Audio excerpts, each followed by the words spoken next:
Hello दोस्तों, आप सभी को गुलाब जामुन जैसी मीठी मीठी नमस्कार। और उसी के साथ आप लोगों का स्वागत है मार्केट के पैचअप या ब्रेकअप शो में।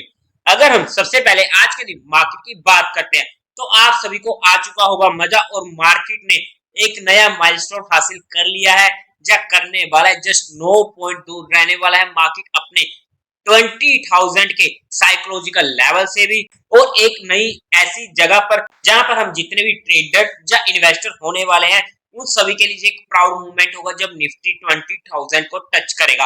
ऑलमोस्ट कर ही चुका था और आज के दिन लग भी रहा था कि कर ही जाएगा, लेकिन मार्केट ने थोड़ा सा पेशेंस और मांगते हुए कहा कि अभी थोड़ा रुको, अभी आपको थोड़ा सा इंतजार करवाना पड़ेगा।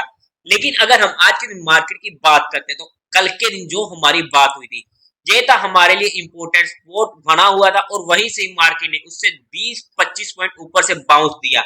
अगर हमारी यहाँ पर एंट्री हो चुकी है तो सबसे अच्छी बात है, अगर नहीं हुई तो जहां पर हमारी एंट्री हो चुकी थी और वहां पर अगर हमने एंट्री करनी तो जहां पर इसने 1 घंटा हमारे लिए टाइम पास किया और हमें जहां पर सिग्नल दे दिए थे। 15 मिनट मोर देन इनफ थे, लेकिन यहाँ पर 1 घंटा टाइम पास करा और वहां पर हमें सिग्नल मिल चुके थे और वहां से क्या ही एक सीधा खींच के लेके जा चुकी थी मार्केट ऊपर। मतलब कि हमें आज के दिन निफ्टी ने मिनिमम 200 पॉइंट की मूवमेंट दी है, जो हमारे लिए हीरो जीरो का काम हो चुका था। अब हीरो जीरो हमने बोला जरूर है, लेकिन क्या अगर हमारी यहाँ पर एंट्री फेल हो जाती, हमारा स्टॉप लॉस तो हो जाता, तो क्या वो हमारा हम जीरो मान लेते? नहीं, वहां पर हम स्टॉप लॉस ले लेते। लेकिन हमारी जब यहाँ पर एंट्री हो चुकी है तो हमारे रिस्पेक्ट में अगर हमारा रिस्क रिवार्ड रेशियो के फेवर में 1:10 का हमें रिस्क रिवार्ड मिल चुका है, मतलब ₹1 के बदले हमें जहां पर ₹10 मिल चुके हैं, तो वो हीरो जीरो से कम थोड़ी ना है। हम हीरो जीरो जनरली वहां पर तब करते हैं जब हमारे पास या तो पैसा जीरो हो जाए या हीरो हो जाए। जहां पर तो जीरो भी नहीं हो रहा पैसा, हम स्टॉप लॉस ले लेंगे ना, हमें थोड़ा सा लॉस होगा और हमारा पैसा ऑलरेडी हीरो बन चुका है। इस चीज को हमें समझना पड़ेगा। इसलिए कहता हूँ कि हीरो जीरो जरूरी नहीं है कि हमें लास्ट के टाइम पर ही मिले, बट अगर हमें हमारे प्रॉपर टाइम पे मिल रही है, हमें मार्केट के अकॉर्डिंग जब भी मार्केट दे मौका, हमें वहां पर एंट्री हो चुकी है और वहां पर हमें एक अच्छा पैसा बन चुका है, तो वो हमारे लिए हीरो जीरो ट्रेड ही हो चुकी है। बस जहां पर जीरो का मतलब ये मत समझ लीजिएगा कि अगर आपका स्टॉप लॉस हिट हो रहा है तो आप ये समझो कि हम तो जहां पर जीरो ही करके मानेंगे, वो चीज हमारे लिए गलत होने वाली है और यही इंपॉर्टेंट लर्निंग थी।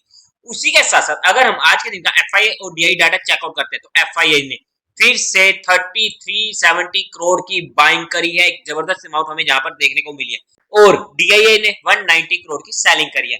नेट में बाइंग का फिगर एक मेजर फिगर है जो हमारे लिए और मार्केट के लिए पॉजिटिव रहने वाला है। इसी के साथ साथ अगर आप लोगों को म्यूचुअल फंड रिलेटेड कोई भी हेल्प चाहिए हो या आपकी कोई भी क्वेरी हो या आपको कुछ भी ओपन करवाना हो, तो आपको डिस्क्रिप्शन में हमारा नंबर मिल जाएगा, आप हमसे कांटेक्ट कर सकते हैं। आपकी क्वेरी को जल्दी से जल्दी सॉल्व कर दिया जाएगा।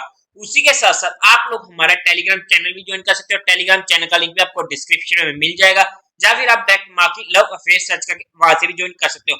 हालांकि आज के दिन ही टेलीग्राम पर भी मैसेज गया था कि जब मार्केट में 90,000 क्रॉस कर चुकी थी और वहां पर सस्टेन कर चुकी थी, और वहां पर 19,800 और 850 दोनों को सेलर ट्रैप हो चुके थे, और इसलिए वहां पर मैसेज गया था कि क्या मार्केट हमें आज के दिन 20,000 दिखा सकता है। और आप लोगों के लिए इतना सिग्नल काफी था एजुकेशन पर्पस की, आप लोग खुद भी थोड़ा बहुत इंटरप्रेट करो, डाटा देखो, तो हमारे लिए हमेशा फॉर एवर काम आने वाला है।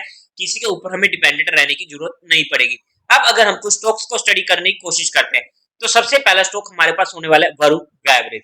अगर हम इस स्टॉक की बात करते हैं तो अपनी इमीडिएट सपोर्ट पर ये घूम रहा है, ये रही इसकी इमीडिएट सपोर्ट। अगर ये कल के लिए 815 के लेवल को क्रॉस करता है तो इमीडिएट हमारे लिए ट्रेडिंग पर्सपेक्टिव ये स्टॉक नोटिस में आ सकता है। एक छोटा सा 1 से 2% का स्टॉप लॉस हमारे लिए रिक्वायरमेंट है, बिकॉज ये अगर हम ट्रेडिंग पर्सपेक्टिव ले रहे हैं तो 1% का स्टॉप लॉस, और शॉर्ट टर्म ले रहे हैं तो 2 से 3% का स्टॉप लॉस हमें अपने अकॉर्डिंग देखना होगा, हमारे माइंडसेट के अकॉर्डिंग। सेकंड स्टॉक होने वाला है पीआई इंडस्ट्रीज। अगर हम इस स्टॉक की बात करें तो ये स्टॉक भी अपनी इंपोर्टेंट सपोर्ट के पास घूम रहा है। जी स्टॉक्स में इसलिए डिस्कस कर रहा हूं ताकि आप लोगों को समझ में लगे। ये अपनी 50 की मूविंग एवरेज के पास घूम रहा है, और जहां पर ये हमारे लिए नोटिस में रह सकता है सिर्फ 2 से 3% के स्टॉप लॉस के साथ। अगर इसके नीचे जाता है और अच्छे वॉल्यूम के साथ जाता है फिर तो हमें दिक्कत देखने को मिलेगी, लेकिन अगर इसे बाउंस देना है तो यहीं से देना है, तो इमीडिएट हमारे फोकस में रह सकता है। तो इस स्टॉक को भी स्टडी करना इंपॉर्टेंट हो जाता है। 3640 का इमीडिएट लेवल हमें देखने को मिलने वाला है इस स्टॉक में।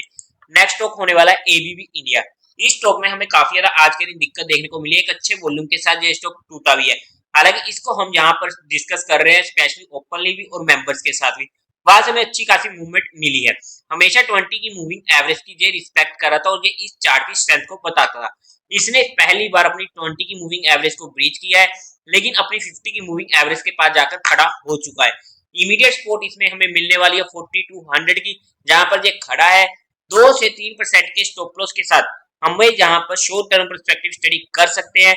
इमीडिएट कल के लिए ट्रेडिंग पर्सपेक्टिव ये स्टॉक नोटिस में रहेगा, बट ट्रेडिंग पर्सपेक्टिव आज के दिन का लो हमारे लिए इंपॉर्टेंट स्टॉप लॉस हो जाएगा। नेक्स्ट स्टॉक होने वाला है नारायणा ह्रुडालय। अगर हम इस स्टॉक की बात करते हैं, छोटे सी रेंज में घूम रहा है, स्पेशली कुछ दिनों में पिछले, और एक छोटे से वॉल्यूम के साथ, मतलब कि वॉल्यूम भी हमें कुछ खास देखने को नहीं मिल रहे हैं। इंपोर्टेंट सपोर्ट हमें इसमें मिलेगी 1013 की, जहां पर ये हमारे लिए नोटिस में रह सकता है। मेजर सपोर्ट तो काफी ज्यादा दूर है, खैर 940 की हमें मेजर सपोर्ट मिलने वाली है। Last one note the list, GE ship. अगर हम इस स्टॉक की बात करते हैं तो इंपोर्टेंट सपोर्ट हमें मिलेगी 751 की, जहां पर तो ये हमारे नोटिस में आ ही जाएगा। अदरवाइज कभी भी ये 776 का लेवल क्रॉस करता है तब ये हमारे ट्रेडिंग पर्सपेक्टिव भी नोटिस में आ जाएगा। लेकिन जितने भी स्टॉक्स आप लोगों के साथ जहां पर डिस्कस हुए हैं वो सिर्फ एजुकेशन, लर्निंग और केस स्टडी पर्सपेक्टिव हुए हैं। किसी भी तरीके की ये कोई भी इन्वेस्टमेंट टिप या ट्रेडिंग एडवाइस नहीं है। जहां पर हम चीजों को सिर्फ स्टडी करने की कोशिश करते हैं, वो उसी के बेस पर आप लोगों को स्टडी करना है। फिर भी अगर आप लोगों को इन्वेस्टिंग या ट्रेडिंग करनी है तो एक बार अपने फाइनेंशियल एडवाइजर से पूछकर ही काम कीजिएगा। उसी के साथ साथ अगर हम कल के दिन की बात करते हैं तो कल का दिन एक मेजर दिन होने वाला है, बिकॉज कल 3 आईपीओ की लिस्टिंग होने वाली है। वैसे 2 की होने वाली थी, लेकिन एक की डेट चेंज हो चुकी है और वो डेट चेंज हुई है उत्कर्ष स्मॉल फाइनेंस बैंक की। काफी लोगों को ये आईपीओ मिला है, पर्सनली मुझे नहीं मिला था, लेकिन मेरे पास जहां पर कोई भी आईपीओ अलॉट नहीं हुआ है। आहा सोलर मैंने अप्लाई नहीं किया था, लेकिन ड्रोन, डेस्टिनेशन और उत्कर्ष अप्लाई किए थे, वो मुझे मिले नहीं है। लेकिन अगर ये आईपीओ मेरे पास होते तो इसमें मेरी क्या क्या पर्सनल लिस्टिंग स्ट्रेटेजी होने वाली थी, ध्यान से समझिएगा। तीनों में अलग अलग लिस्टिंग स्ट्रेटेजी होने वाली है। सबसे पहले अगर हम बात करते हैं उत्कर्ष स्मॉल फाइनेंस बैंक की, जैसे ही ये स्टॉक लिस्ट होता है वहां पर 50% क्वांटिटी को मैं इमीडिएट बुक करके बाकी 50% को पहले 15 मिनट के लो पर ट्रेल करूंगा। बाकी इसमें एक सिनेरियो ये हो सकता है, पर्सनली मैं उस सिनेरियो को प्रेफर नहीं करता, बिकॉज एक आईपीओ जब भी लिस्ट होता है उसके कुछ टाइम बाद वो 2 से 3 महीने किसी ना किसी फैक्टर में फंस जाता है, और जब उसका ब्रेकआउट हमें देखने को मिलता है तब वहां पर वो आईपीओ मेरे लिए इंटरेस्टिंग हो जाता है। लेकिन अगर हमें जहां पर लॉन्ग टर्म के लिए इस आईपीओ में जाना है तो वहां पर आप 10 to 15% अपने माइंडसेट के अकॉर्डिंग उतनी क्वांटिटी को आप लॉन्ग टर्म के लिए रख सकते हो, बिकॉज एक अच्छे वैल्यूएशन के प्राइस पर हमें ये आईपीओ देखने को मिला है। तो वहां पर मैं सिर्फ, अगर मेरे पास होता तो सिर्फ 10 से 15% की क्वांटिटी को ही लॉन्ग टर्म के लिए रखता, बाकी को मैं बुक करने की कोशिश करता, 50% को इमीडिएट और बाकी 25 से 35 quantity according to your mindset उसे पहले 15 मिनट के लो पर ट्रेल करता। सेकंड स्टॉक हमारे पास होने वाला है ड्रोन डेस्टिनेशन एसएमई आईपीओ। ये भी हमारे पास एक अच्छा आईपीओ था, जहां पर भी हमने इसे अप्लाई किया था। अब मैं अगर इसमें अपनी लिस्टिंग स्ट्रेटेजी की बात करूं तो जैसी ये आईपीओ लिस्ट होता है वहां पर 50% की जगह, बिकॉज ये एसएमई आईपीओ है, 75 से 85% क्वांटिटी को मैं इमीडिएट बुक करता, बाकी रिमेनिंग 10 to 15% क्वांटिटी को मैं अपने अकॉर्डिंग ट्रेल करने की कोशिश करता, जो आपका माइंडसेट होने वाला है पहले 15 मिनट का लो, बिकॉज जहां पर तो लो का मौका मिलेगा ही नहीं, बिकॉज यहाँ पर लगने शुरू हो जाएंगे सर्किट्स, तो आपको उसके अकॉर्डिंग मैनेज करना पड़ेगा। तो इस चीज को आप अपने अकॉर्डिंग देख सकते हो। लेकिन नेक्स्ट आईपीओ जिसकी लिस्टिंग होने वाली आहा सोलर टेक्नोलॉजीज एसएमई आईपीओ, जहां पर तो इस आईपीओ को मैंने अप्लाई ही नहीं किया था, लेकिन अगर फिर भी ये आईपीओ मेरे पास होता तो जैसे ये एसएमई आईपीओ लिस्ट होता वहां पर मैं पूरा का पूरा इमीडिएट सारे काम धंधे छोड़ के पहले इसे एग्जिट करने की कोशिश करता, बिकॉज एसएमई आईपीओ में हमें मिलने शुरू हो जाते हैं सर्किट्स। क्या हमेशा मिलते हैं? हमेशा नहीं मिलते हैं।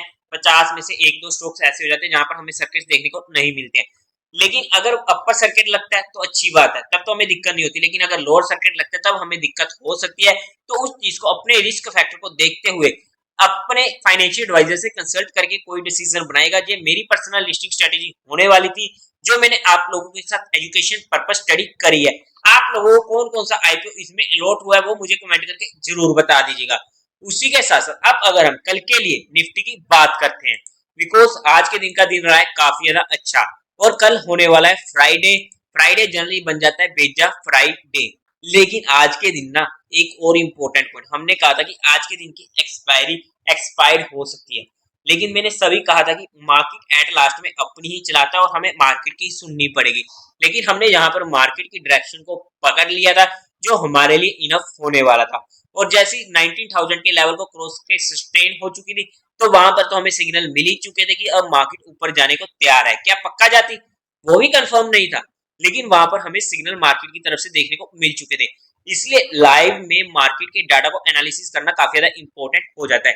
लेकिन अगर अब हम कल की बात कर रहे हैं, देखो 20,000 लेवल एक ऐसा लेवल होने वाला है जो साइकोलॉजिकल लेवल होने वाला है, लेकिन हमारे पास ऊपर की साइड का फिर से कोई भी रेजिस्टेंस नहीं होने वाला है।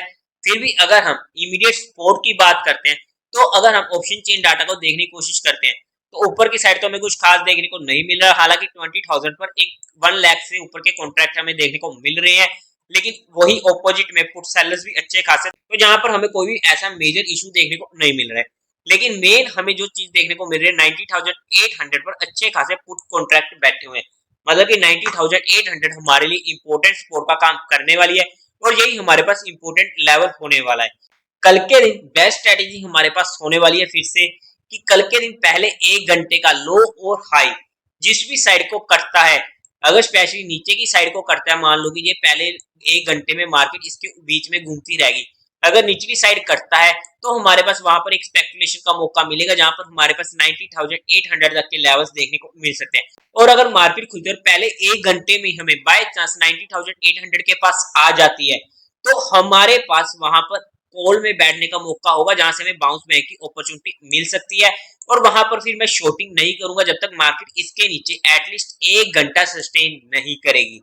1 घंटा इंपॉर्टेंट होने वाला है। हालांकि अगर ऊपर की साइड को करता है तो इंपॉर्टेंट होगा ट्रेल करना, बिकॉज अब धीरे धीरे फिर से मार्केट ओवरसोल्ड हो रहा है, तो इस चीज को हमें समझना पड़ेगा।